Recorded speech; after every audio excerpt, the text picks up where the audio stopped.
Anda pernah bilang pernah jadi bendahara dan ketua. Ini maksudnya bendahara kelas dan ketua kelas ya. Karena kok bahas-bahas piket. Kalau saya menjadi bendahara atau ketua di ormas atau di grup atau apa, itu gak ada yang namanya piket. Yang ada piket cuma di kelas saja. Ini pertanyaannya sukses buat anak-anak piket, bagi tips dong. Sebenarnya sih ini bukan ide saya sih ya. Lebih tepatnya dari ide ketua kelas saya waktu saya masih menjadi bendahara di SMP. Waktu itu masih SMP kelas 1. Saya waktu itu sebagai bendahara. Dan memang ya kelas saya itu tergolong bisa dibilang salah satu kelas yang kurang bersih. Bukan kotor, kurang bersih. Jadi alasan kurang bersihnya itu karena anak-anak itu jarang piket. Kalaupun piket juga paling sebulan sekali. Kalau yang piket yang sesuai jadwal bisa dihitung dengan jari. Kadang gak sampai 10 orang. Padahal jumlahnya itu 30 lebih. Nah, kebetulan ketua kelas saya ini agak bingung juga. Sampai akhirnya saya gak tahu ini ide siapa ya.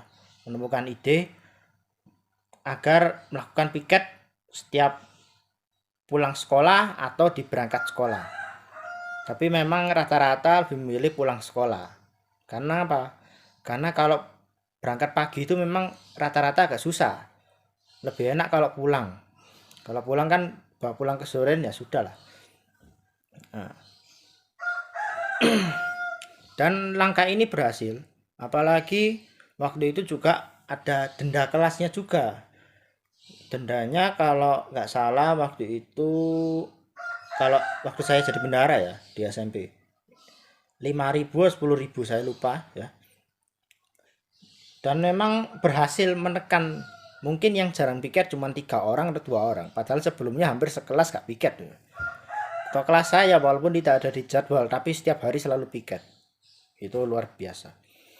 Lalu waktu saya menjadi ketua kelas di kelas 12 ya, ini juga satu permasalahan di kelas saya waktu di SMA. Waktu kelas 10 itu sampai ketua kelasnya gonta-ganti ya.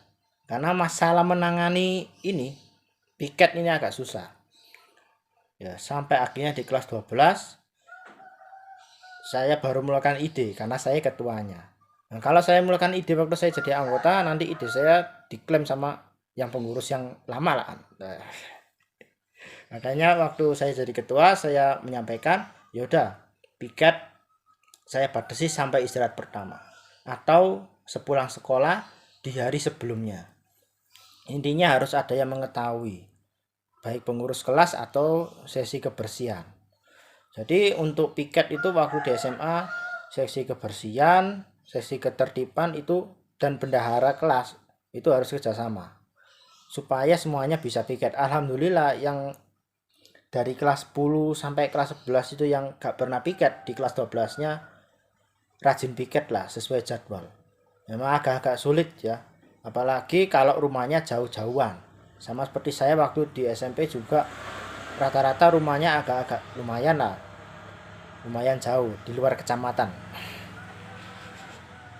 Nah kalau berangkat pagi memang agak susah. Itu kelemahannya kan semuanya di situ. Makanya saya kasih kelonggaran istirahat pertama. Kalau sampai istirahat pertama sudah selesai ya, masuk pelajaran lagi dan kamu belum piket baru denda. Dan dendanya waktu itu gak tanggung-tanggung ya.